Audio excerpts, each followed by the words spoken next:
Nakalimutan na siguro ako ni ate. Sister Sally Ubal po.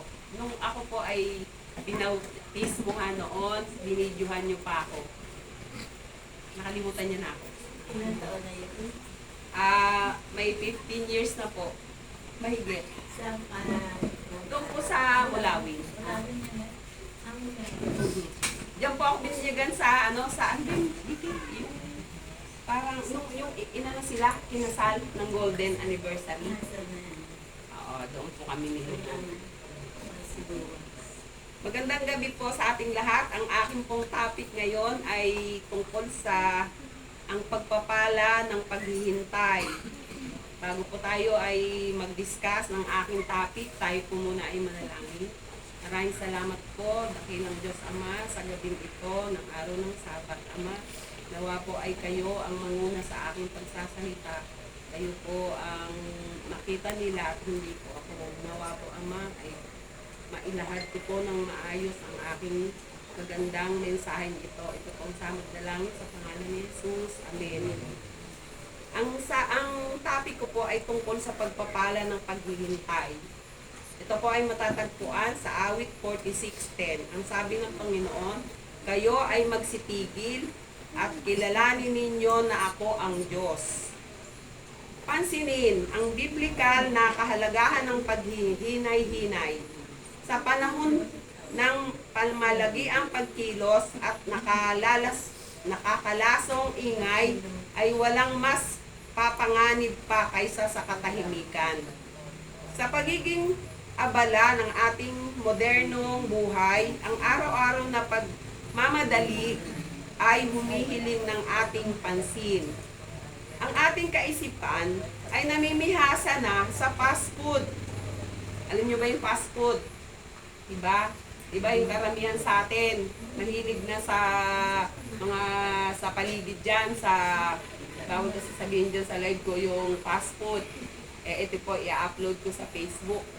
Ang fast food po, kung tutuusin, hindi po healthy.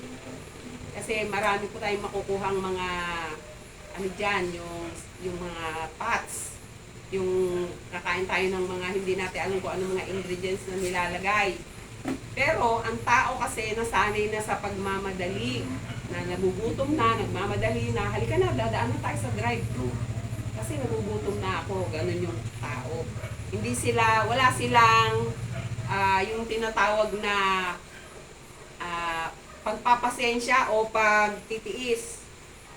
Mahilig sila sa fast food. Ang ating kaisipan ay namimihasa kung saan ay inaasahan natin ang posibleng pinakamabilis na paraan. Nakalimutan na nating magtiis sa paghihintay at ang pagkainip na ito ay tatagas sa ating espiritual na paglakad na may nakakawasak na epekto. Biro nyo yun, nawawasak yung spiritual life natin dahil sa yung pagmamadali, wala tayong pagtitiis, tayo ay lagi nagmamadali. Yun po ang hindi maganda sa isang Kristiyano, yung palagi nagmamadali. Yan. Ang sabi po dito, ang mga manunulat ng Biblia ay kadalasang ipinapahayag ang kanilang inaasahang pagtitihintay at katanungang, O Panginoon, hanggang kailan? Sa tingin nyo, bakit nagtanong sila ng ganon? Ano ba ang ibig sabihin nun? O Panginoon, hanggang kailan? Ang ibig sabihin doon, Panginoon, hanggang kailan kami maghihintay sa pagbabalik mo? Yun ang ibig sabihin na matatagpuan po natin sa Habakuk 1:2. O Panginoon, hanggang kailan dadaing ako at hindi mo didinggin? Ako'y dadaing sa iyo dahil sa pagdadahas at hindi ka magliligtas. At ito po ay matatagpuan din sa Daniel 8:13. Nang magkagayoy, narinig ko ang isang banal na nagsalita at ibang banal ay nagsabi. Sa isang yaon, nagsasalita hanggang kailan magtatagal ang pangitain kung sa palagiang handog na susunugin. Hindi ko alam kung ano yung susunugin, pero yun po ang nakalagay sa Daniel. At meron din po dito sa walang pag-asa kung walang paghihintay. Sabi daw po, matatagpuan ito sa pag wala kang pag-asa, wala ring paghihintay sa Tito 2:13. Yan. Tito 2:13, na hintayin yaong mapalad na pag-asa at ang pagpapakita ng kaluwalhatian ng ating dakilang Diyos at tagapagligtas na si Jesucristo. Yun po. At dito po sa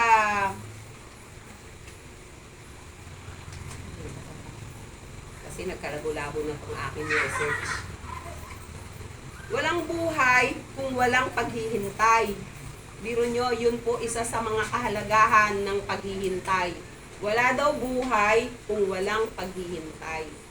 Marahil karamihan sa atin yung palagi nagmamadali. Diba? Sino sa inyo ang walang pagtitiis? Yung laging naiinip. Ito kasi isa sa mga kahalagahan ng paghihintay sa buong kasulatan ay makikita natin ang bayan ng Diyos na nasa damdamin na pinagyayaman ng ugali ng paghihintay. Ito, yun. Yun isa yun, walang buhay kung walang paghihintay. Dira? Walang kasaysayan ng tao na walang paghihintay. Biro nyo yan, ang buong buhay pala natin, kailangan palaging naghihintay. Kasi hindi makukumpleto yung buhay natin kung hindi tayo marunong maghintay. Ang paghihintay ay bahagi ng ating buhay, ang sabi dito. At walang kasaysayan ng tao nang walang paghihintay. Ang paghihintay ay bahagi ng ating buhay. Kadalasan, habang naghihintay ay napapagtuunan daw natin ang mga hindi magagandang problema. O kasi nga, di ba? Kaya naman natin napapagtuunan yung ating hindi magagandang ginagawa. Kasi naiinip nga tayo kung ano-ano yung naiisip natin. Kasi naiinip ka na, hindi gusto mo na makuha yung gusto mo makuha. Bawa ang pangarap mo ay maging doktor. Wala kang tiyaga mag-aral Palagi kang bagsak. O paano mo makukuha yung pagiging doktor? Kaya nga, kung wala kang pagtitiis at hindi ka magtsatsaga sa pag-aaral ng doktor, hindi mo yun makukuha. Isa sa mga kumbaga sa English, kasi may bisita tayong galing sa Amerika, patience po yun, patience, yung paghihintay. Kailangan, meron tayong, ano ba yung Tagalog ng patience? Pasensya. Yan. Pag wala tayong pasensya, palagi na lang tayong, di ba, pag naiinip ka, wala kang pasensya, anong maiisip mo? Halimbawa, may hinihintay kang tao, darating, ang tagal naman dumating, yung hinihintay mo, umalis ka ngayon, hindi mo alam, yung hinihintay mo, may dalang pagpapala. O, iniwan mo, hindi ka nagtiis, hindi ka naghintay. Yung ibibigay niya sa'yo, katumbas ng iyong, yung buhay mo na maginhawa. Hindi mo hinintay, iniwan mo, ibinigay ng taong yun sa iba. O, binigay niya yung magandang alok. Halimbawa, bibigyan ka ng magandang trabaho. O, pamamanahan ka. Hindi ka nagtiis, hindi ka naghintay, nainip ka, umalis ka. O, karamihan din sa atin, yung kagaya ng mga kabataan, ayaw na mag-aral. Kasi nga, naiinip na, may boyfriend na, hindi na makapag-intay. Nag-asawa, eto na ngayon, dumating na sa punto na nag-asawa ng hindi handa. Hindi handa, walang trabaho yung asawa, pareho pa silang bata, anong mangyayari? Maghihiwalay. Kaya po ang pagtitiis at paghihintay, kasama yan sa ating buhay araw-araw.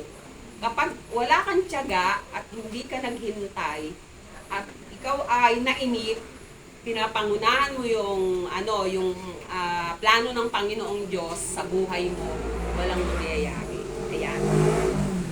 Walang pagnanais kung walang paghihintay sa awit 42. Walang pagtitiis kung walang paghihintay. Pahayag 14:12. Nyo po. Kung meron po kayong Bible, basahin niyo po yun sa pahayag. Ano ba yung pahayag sa Tagalog? Revelation. Ha? Revelation. Revelation. Pakihanap nyo na lang po kasi hindi ko po yung ang tawag doon. Hindi ko po Chapter ano? ano ba yun? Wala na po doon. Pahayag 14:12. 14:12. Oo.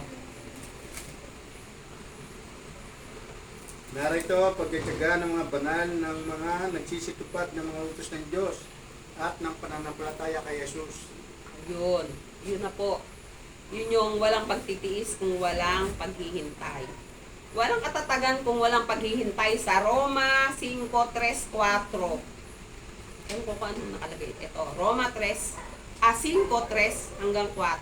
At hindi lamang gayon, kundi naman nangagagalak tayo sa ating mga kapighatian na nalalaman ang kapighatian ay gumagawa ng katyagaan. At ang katyagaan ay pagpapatunay at pagpapatunay ng pag-asa. Yun. Pag nagtsatyaga daw tayo, may pag-asa. Di ba may kasabihan?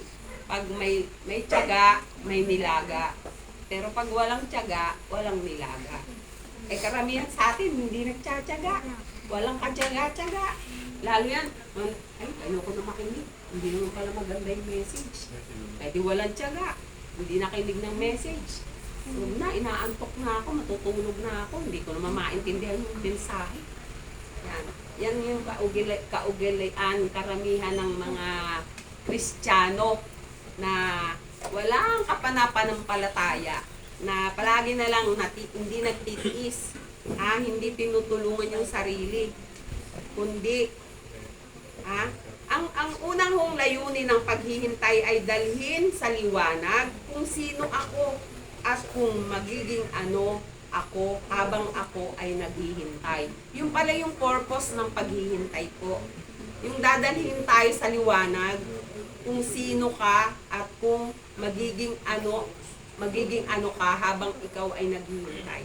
At kung ikaw naman ay maghihintay, ay hindi naman ibig sabihin na hindi ka nakikilos.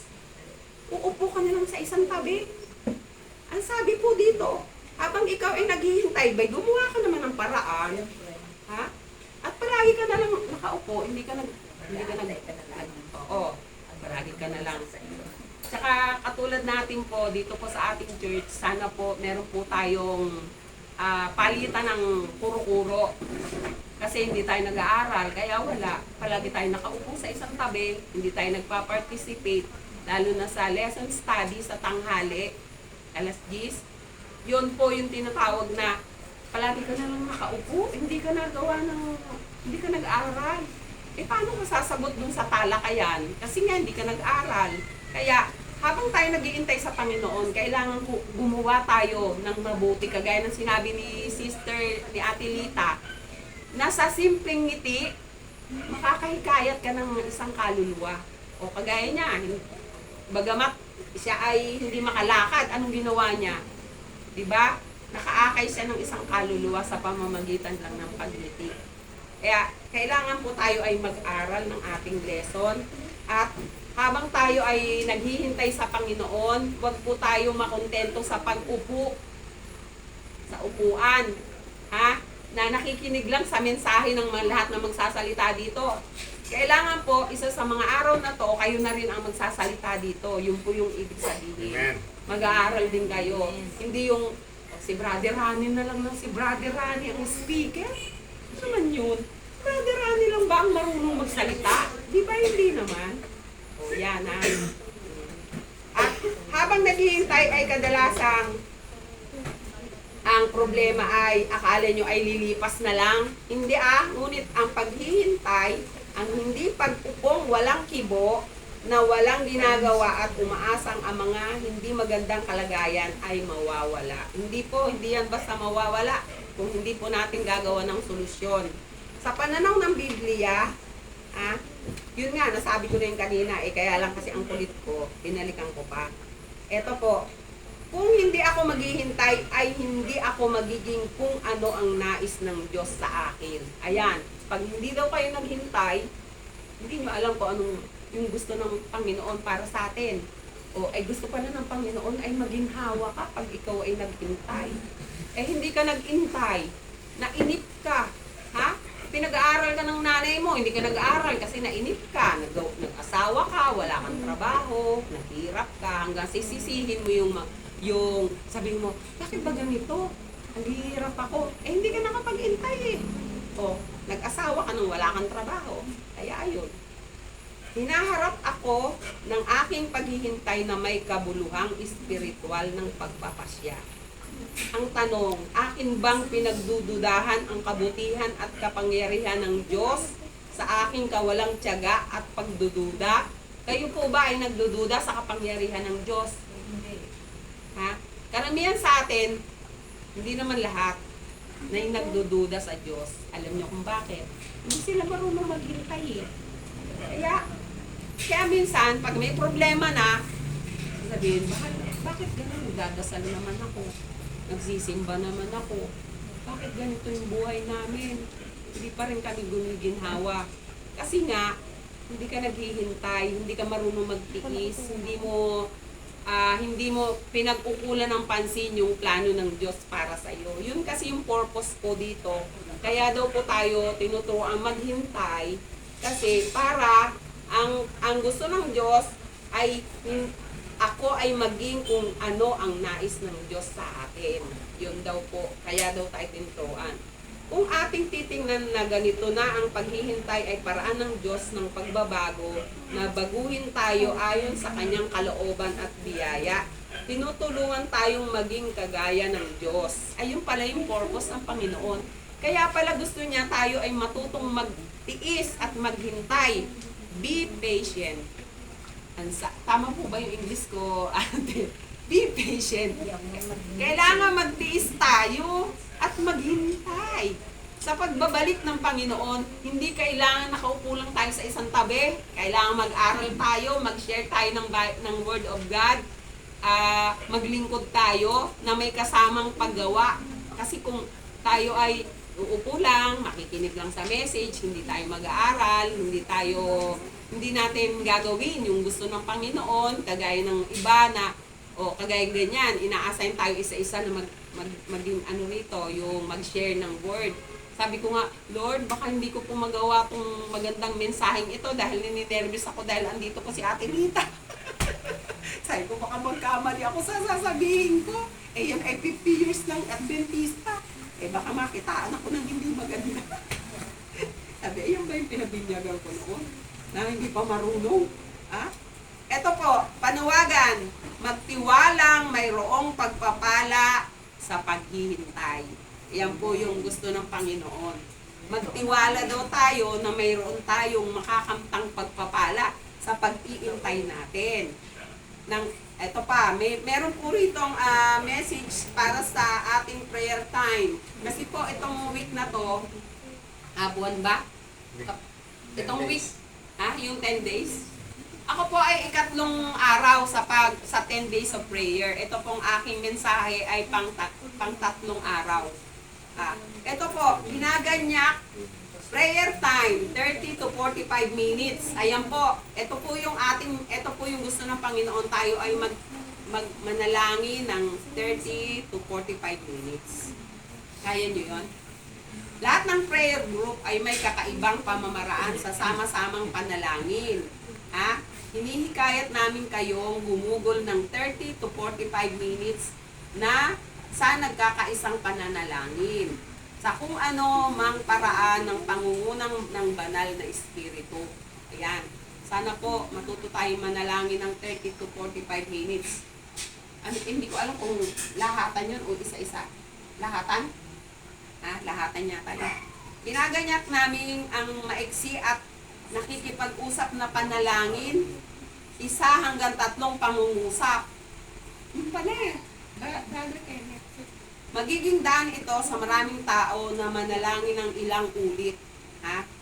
Sa ibaba ay ilan sa mga halimbawa ng panalangin na pamaraan ng kasulatan ng base sa paksa.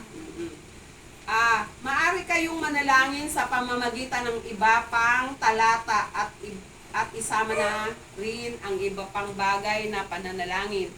tingnan ang Leader's Guide at World Church Prayer. Ayun po yung isa dito sa requirements sa 10 days of prayer. More prayer suggestion. Pagpapasalamat. Alam niyo po ba yung kung paano manalangin? Ito po yung una, yung pagkasunod-sunod. Pagpapasalamat at pagpupuri. Ayan. Yun yung unang-una natin gagawin sa yung kung paano tayo manalangin. Magpasalamat sa tanging mga pagpapala at purihin ang Diyos sa kanyang kabutihan. Yun. Number 2, pagsisisi. Bumugol ng ilang minuto para sa pribadong pagsisisi at pasalamatan ang Diyos sa kanyang pagpapatawad. Number 3, pamamatnubay. Hilingin sa Diyos na pagkalooban ng karunungan para sa mga kasalukuyang hamon at kapasyahan. Yan. Ito po. Idalangin namin ang mga medical professional, scientists, mga leaders ng pamahalaan, mga public health officials na magkaroon ng karunungan sa maraming kapasyahang gagawin nila. Ayan.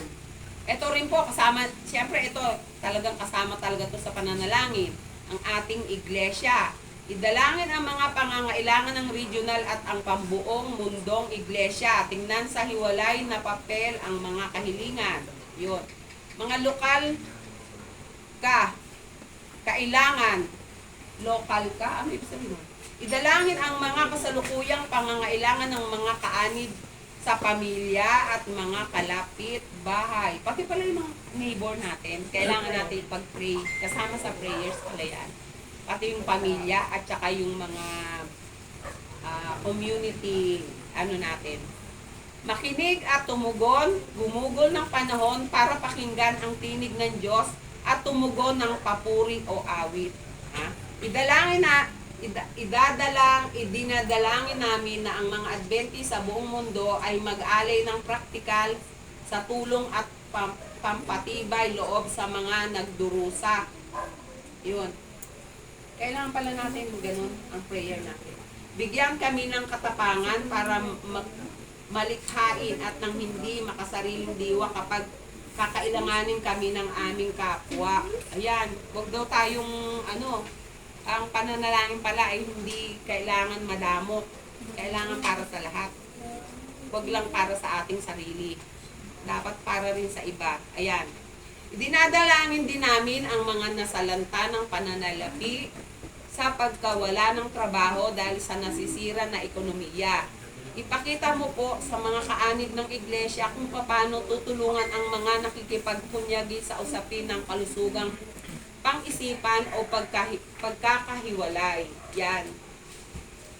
Dinadalangin namin ang mga pastor at mga iglesia na makahanap ng pamamaraan kung paano mapapanatiling masigla ang pananalangin sama-sama. Buklurin mo ang iyong iglesia sa pagsamba at paglilingkod. Ayan, buhin na ako. Kasi meron po akong allergy. Pag matagal nagsasalita, nauubo. Ayan.